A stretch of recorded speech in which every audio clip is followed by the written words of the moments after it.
Alright, so today I'm going to show you how to make a dead pedal for your 1970 MGB GT. I'll show you the parts you'll need.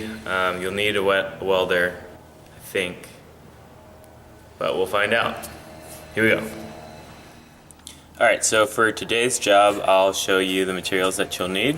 Hammer, some various nuts and bolts that you've accrued over the years. Grinder. I bought this dead pedal plate. I think it's for a Mercedes. I got it on Amazon for about 10 bucks. Some scrap metal and this old bed frame that somebody threw out in the street. And of course, your design. So it's gonna look something like that, but we'll find out.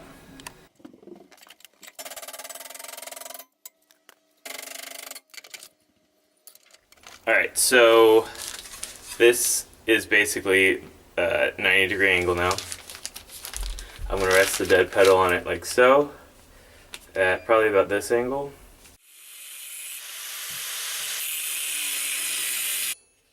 So now you got to grind off the paint so that the metal will stick when I weld it.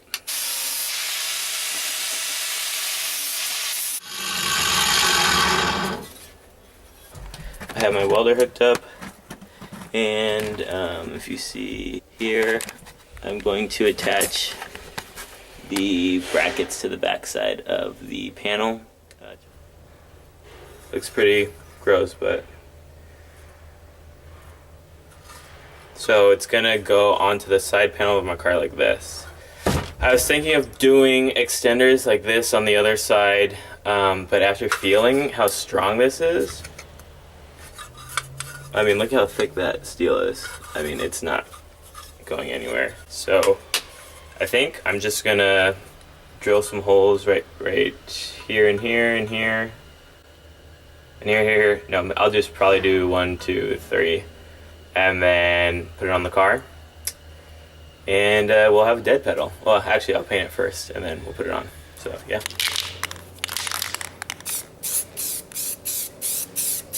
Okay, so this is the finished product after I painted it.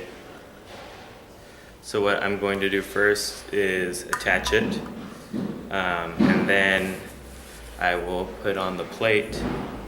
The plate has an adhesive back. I was thinking about screwing it on, but you know, I figure I'm going to be putting pressure on it like this anyways.